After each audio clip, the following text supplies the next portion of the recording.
सोचिए एक ऐसा रिजॉर्ट जहाँ ठहरने के लिए आपको 2 साल तक का इंतजार करना पड़ सकता है, और जब आप यहाँ पहुंचे तो आपको मिलता है कुदरत का एक ऐसा नज़ारा जो दुनिया में कहीं और शायद मुमकिन ना हो। जैसे ही आप इस कमरे में दाखिल होते हैं, सबसे पहले बड़ी शीशे की खिड़की आपको हैरान कर देती है। बर्फ में ढके पहाड़, रात को झलमलाते सितारे और वो सुकून जो सिर्फ कुदरत के दिल में ही महसूस किया जा सकता है। यहाँ बैठकर दुनिया के सबसे हसीन सनराइज और सनसेट का नज़ारा करना किसी जादुई से कम नहीं। और ये सब कुछ खास बात, बर्फबारी के दौरान यहाँ का मंजर ऐसा लगता है जैसे आप किसी विंटर वंडरलैंड में आ गए हों। इस नाकाबिल यकीन सफर में मैं आपको दिखाऊंगा कि आखिर इस रिजॉर्ट की इतनी ज्यादा डिमांड क्यों है और क्या ये वाकई 2 साल का इंतजार करने लायक है। यहाँ कयाम करना सिर्फ एक होटल में रात गुजारने जैसा नहीं बल्कि एक तजुर्बा है। यह है डोलोमिटिन होते, एक ऐसा रिजॉर्ट जो पहाड़ के खतरनाक चट्टान पे बना हुआ है, जहाँ से आपको 3000 मीटर बुलंद बर्फ पोश पहाड़ों के नाकाबिल यकीन नज़ारे देखने को मिलते हैं।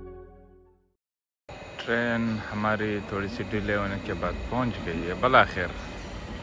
हमारा आगाज़ हुआ इटली से, जहाँ हमने ट्रेन ली और एक शानदार रेलवे रूट पर निकल पड़े। ये ट्रेन इटली के 3 मशहूर रीजन से गुजरती है, लम्बार्डे, वेनेतो और ट्रेंटिनो। इस नाकाबिल यकीन रेलवे जर्नी के बाद हम पहुंचे ऑस्ट्रिया के शहर इंसब्रुक। ये ऑस्ट्रिया का वो हसीन शहर है जो अल्पाइन पहाड़ों के दरमियान बसा हुआ है। ये न सिर्फ ऑस्ट्रिया का टूरिज्म हब है बल्कि सरमाई ओलंपिक्स की मेज़बानी भी कर चुका है। ये जगह मशहूर है अपनी स्नो स्पोर्ट्स, कल्चर, हिस्ट्री और एथनगेज आर्किटेक्चर की वजह से। यहाँ एक दिन गुजारने के बाद अगली सुबह हमने ट्रेन ली जिसने हमें ले जाना था एक ऐसी जगह जो शायद पूरी दुनिया में अपनी मिसाल आप है। और जैसे ही हम अपने आखिरी मंजिल पे पहुंचे, वो पहला मंजर जो नज़र आया वो एक ऐसा लम्हा था जो अल्फाज में बयान नहीं किया जा सकता। जब हमने अपने कमरे का दरवाज़ा खोला, जैसे ही अंदर गए, सामने वो फ्लोर टू सीलिंग विंडोज़ नज़र आई जिसके ज़रिए कुदरत का पूरा शाहकार हमारे सामने था। बाएं तरफ बर्फ़ से ढके पहाड़ों का पेनोरामिक व्यू था और दाएं तरफ नीचे गहरी खाई जो हमें खला में मुअल्लिक होने का एहसास दे रही थी। ये वो लम्हा था जब एहसास हुआ कि 2 साल के इंतज़ार इस जगह के लिए बिल्कुल जायज़ था।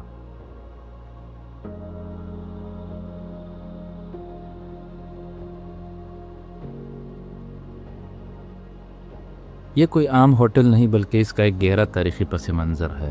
डोलोमिथिन ह्यूथ का क़याम 19वीं सदी के आखिर में किया गया था। इस वक्त एक पहाड़ी पनाहगाह थी जो उन लोगों के लिए बनाई गई थी जो इन दूर दराज पहाड़ों में कोपेमाई, एडवेंचर और नेचर एक्सप्लोरेशन के लिए आते थे।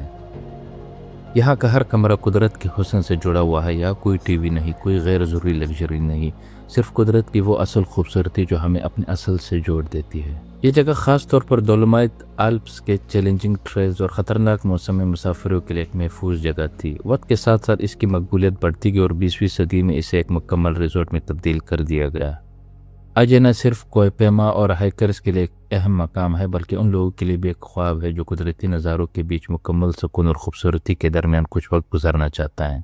यहाँ बैठकर बर्फबारी का नज़ारा करना, चमकते सितारों को देखना और खामोशी में कुदरत की आवाज़ सुनना एक ऐसा तजर्बा है जो पैसों से नहीं खरीदा जा सकता।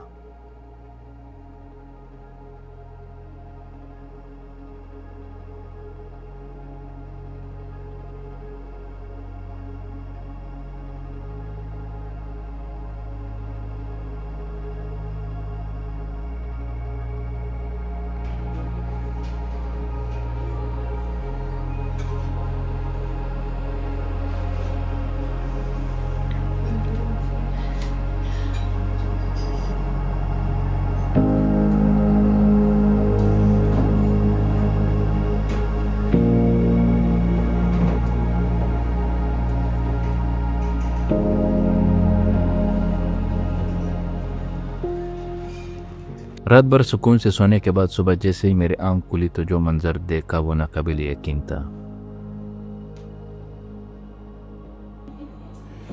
सुबह नाश्ते की मेज़ पर रखी खुशबूदार और लजीज चीज़ों को देखा और दिल में सोचा कि क्या नाश्ता शुरू करूँ या फिर खिड़की से बर्फबारी के खूबसूरत मंजर एंजॉय करूँ।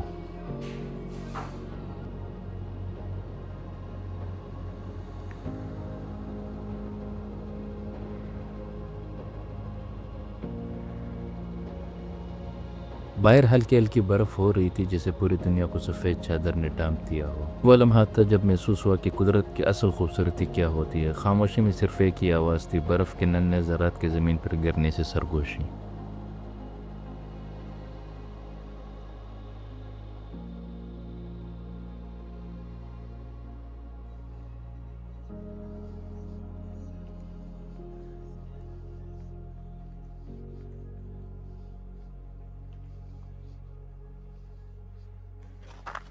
صبح کی برف باری کے بعد میں نے سوچا کیوں نہ اس قدرتی جنت کا مزہ اور قریب سے لوں۔ جیسا ہی باہر قدم رکھا، برف کی نرم تہ میں میرے قدموں کے تلے کرک کرک کی آواز نکل رہی تھی۔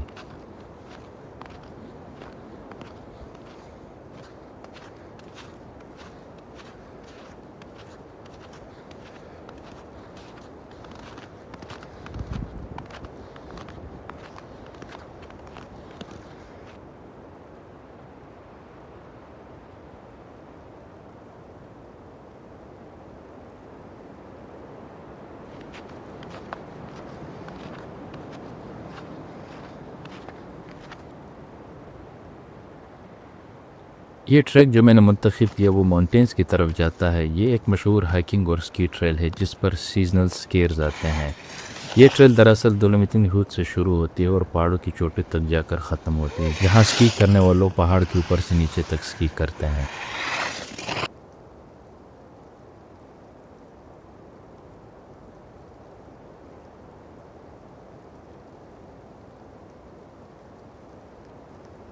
یہ جگہ ان سکیئرز کے لیے ایک پرکشش مقام ہے جو یہاں لنچ کے لیے رک کر کچھ وقت گزارنے کے بعد اپنی اسکی کی سرگرمیاں دوبارہ شروع کرتے ہیں۔ جیسے جیسے میں پہاڑوں کی طرف بڑھتا رہا، برف میں قدم رکھنا بہت مشکل ہو رہا تھا۔ برف خاص نرم تھی اور کافی گہری تھی جس کی وجہ سے چلنا اور بھی مشکل ہو رہا تھا۔ کچھ جگہ پر برف کی تہ اتنی گہری تھی کہ میں جیسے ہی قدم رکھتا میرے قدموں کے نیچے ڈوب جاتی اور مجھے دوبارہ توازن قائم رکھنا پڑتا۔ اگرچہ چلنا مشکل تھا لیکن یہ قدرتی منظر اور خاموشی کا تجربہ بھی مثال تھا۔ برف سے ڈھکی پہاڑی چوٹیوں کا منظر، اس کے درمیان سے گزرتا ہوا ٹریک، یہ سب کچھ ایک خواب کی طرح لگ رہا تھا۔ راستے میں تھوڑی دیر کے لیے رک کر میں نے اسکیئنگ کرنے والوں کو بھی دیکھا جو پہاڑوں کی بلند چوٹیوں سے نیچے تیز رفتاری سے اسکی کر رہے تھے۔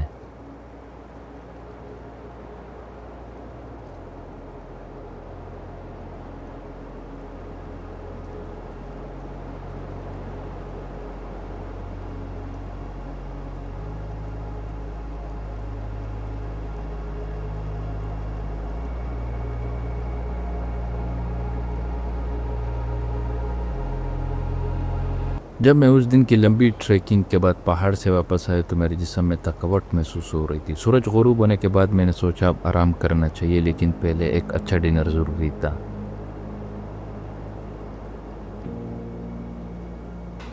پھر میں نے ویجیٹیرین برگر آرڈر کیا جو پہلے سے بھی زیادہ لذیذ اور تازگی سے بھرپور تھا۔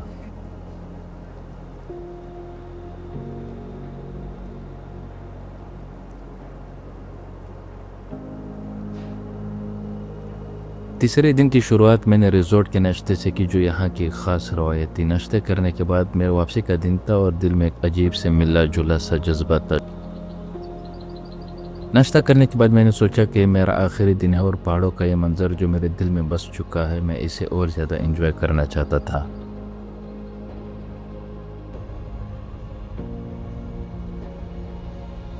پھر میں ریزورٹ کی گاڑی میں بیٹھ کر ٹرین اسٹیشن تک پہنچا اور دل میں ایک عجیب سا خالی پن محسوس ہو رہا تھا۔